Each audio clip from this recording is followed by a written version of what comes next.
लेखपाल की खुली दबंगई सामने आई है। एक महीने में लेखपाल द्वारा किसान के पीटने का तीसरा मामला सामने आया है। आइए आपको भी दिखाते हैं।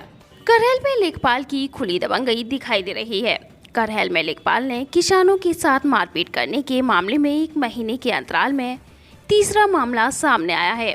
अभी हाल ही में लेखपाल द्वारा किसान को पीटने के मामले में आयोजित धरना प्रदर्शन को हुए एक महीना ही नहीं गुजरा था कि एक और मामला सामने आ गया और करहल तहसील परिसर में तहसीलदार कोर्ट के सामने लेखपाल ने अपने साथियों के साथ मारपीट करना शुरू कर दिया।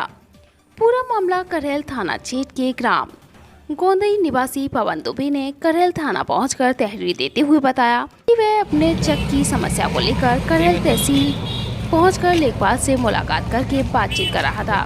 तभी लेखपाल ने अवैध रूप से 20,000 रुपए की डिमांड की। पैसे न देने पर लेखपाल ने हमला कर दिया और मोबाइल फोन छीन लिया। घटना की तहरीर करहल पुलिस को दी तो पुलिस ने अपनी जांच शुरू कर दी। क्या नाम है आपका? मेरा नाम मिस्टर पवन दुबे है। कहाँ के रहने वाले हैं? मैं ग्राम गोंदई, पोस्ट बछेला बचेली, तहसील करहल, जिला मैनपुरी का रहने वाला हूँ। अच्छा, आज यहाँ करहल थाने आए, क्या पूरा मामला है? 8-10 दिन पहले लेखपाल महोदय हमारे गांव गोंदई गए थे। वहाँ कुछ नापतोल उन्होंने की थी हमारे खेतों की। उस विषय में मैं घर पर नहीं था। उस दिन हमारे पास सूचना गई कि नापतोल हो रही है, तो मैं घर पर नहीं था।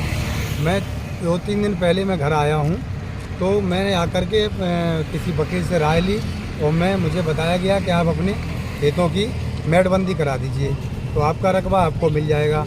तो बस मुझे यही चाहिए था कि मेरा रकबा मुझे मिल जाए। बाद बाकी की अगर कोई भी जगह अतिरिक्त है तो वो बिल्कुल बाहर निकाल ली जाए। मैं इसके कतई पक्ष में नहीं हूँ। तो इसको लेकर के मैं नक्शा निकलवाने गया मैनपुरी से। परसों नक्शा निकलवा के मैं जब लौटा तो कल मेरी लेखपाल साहब से बात हुई। लेखपाल साहब से जब बात हुई तो उन्होंने कहा कि आप व्यक्तिगत रूप से आके मिलना। तो मैंने कहा कि आप फ़ोन पे बताओ, व्यक्तिगत रूप से मिलने मुझे खसरा निकलवाना है तो खसरा मुझे चाहिए। तो उन्होंने कहा कि नहीं, आप व्यक्तिगत मिलिएगा। आज सुबह जब मैं आकर के उनसे मिला तो तहसीलदार के ठीक सामने एक हॉल है, उस हॉल में मेरी उनसे बैठ करके मुलाकात हुई। उस मुलाकात में मैंने उनसे कहा कि श्रीमान जी, हमारे 3 नंबर के हमें खसरा चाहिए, हमारे खसरा निकाल दो। उसको लेकर के वो हमसे बोले कि नहीं, खसरा असरा का क्या करोगे आप, जो है वैसे ही हम निपटा देंगे इसको। आप, मैंने कहा क्या बोला आपने? बोले समझदार के लिए सारा काफ़ी है। तो मैंने कही नहीं सर, आप खुल के बताओ क्या कहना चाहते हैं। इतने में मेरे पास मोबाइल था मेरे पास। चूँकि मैं एक प्राइवेट विद्यालय में टीचिंग करता हूँ, तो हम जैसे जब पढ़े लिखे किसान ही अगर इन चीज़ों से पिछड़े रहेंगे, लिहाजा मैंने मोबाइल को रिकॉर्डिंग पर लगा दिया। जैसे रिकॉर्डिंग पर लगाया तो मैंने उनकी नज़र उस समय मेरे पास नहीं पड़ी। और जब उन्होंने कहा कि आप क्या कहना चाहते हैं, खुल के बताएं, तब लेखपाल साहब बोले कि 20,000 रुपये हमें दे दो, हम चक्रोड रुकवा देंगे। तो मैंने कहा कि इस तरीके से हम 20-20 हज़ार कितने लेखपालों को देंगे, पता नहीं कितने लेखपाल आएंगे, हम किन किन को 20,000 देंगे। बोले कि ऐसा बिल्कुल उचित नहीं है, आप मुझे केवल खसरा दे दीजिए, बस मेरा इतना निवेदन है आपसे। तो ये बोला, तो इतने पर उन्होंने खींच कर इसने मेरा मोबाइल छीन लिया और मोबाइल उन्हीं के गिरफ्त में है मेरा। और मेरा कॉलर पकड़ के मुझे धक्का मार दिया। मेरा करीब 1.5 साल से मेरा इलाज चल रहा है और मेरे स्पाइन में चोट आई है। मैं जो कि चल फिर पा रहा था, अच्छे से कार चला पा रहा था, आज मैं न तो कार चला पा रहा हूँ और मुझे बिल्कुल चलने में भी तकलीफ हो रही है। मैं बार गिर जा रहा हूँ, ऐसी चोट लगी है मेरी कमर में। और इतने में 2 लोग और आ गए। उन दोनों लोगों ने, वो 3 लोगों ने मिल करके तहसीलदार के कक्ष के ठीक सामने गेट पर वहाँ से मुझे खींच के ले गए।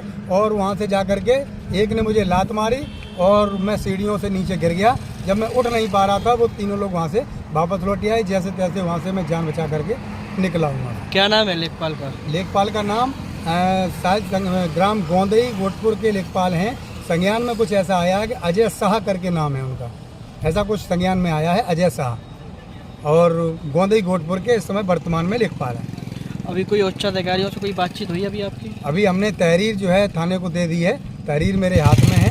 जो भी घटनाक्रम मेरे साथ हुआ है उसकी तहरीर मैंने थाने को उपलब्ध करा दी है।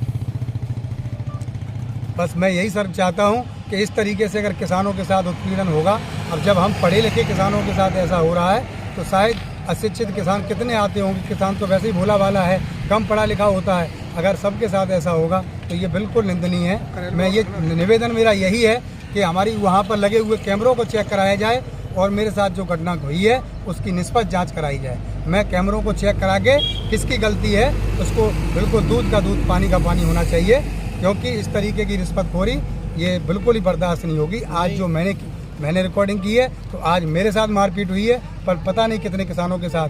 आज से पहले भी मुझे संज्ञान में आया था कि एक किसान के साथ अभद्र बहुत बुरी तरीके से मारपीट उसके साथ की गई थी, वो भी बहुत निंदनीय है। मैं इसकी घोर निंदा करता हूँ। कि सभी लोगों से मेरा ये निवेदन है कि हमें इसमें सहयोग प्रदान करें और हमारे किसानों की आवाज़ बुलंद करें। हम सभी किसानों को सहायता प्रदान करें। चकबंदी चल रही है? चकबंदी नहीं चल रही है, वैसे ही कोई चक्रोड़ अकरोड़ के लिए गए होंगे किसी पर्पज़ से, वो उनका विषय है, वो गए, अच्छा है। सरकार का जो भी रूल्स होंगे उसके अकॉर्डिंग गए, मुझे उससे कोई एतराज़ नहीं। मुझे एतराज़ ये था कि मैं अपने चक को बिल्कुल ये चाहता था मेरा रकबा जितना है वो रकबा मुझे प्रदान कर दिया जाए। इससे संबंधित मैं एसडीएम महोदय को पूरा फाइल तैयार करके मेड़बंदी के लिए देने के लिए तैयार था, इसलिए मुझे खसरा की ज़रूरत पड़ रही थी।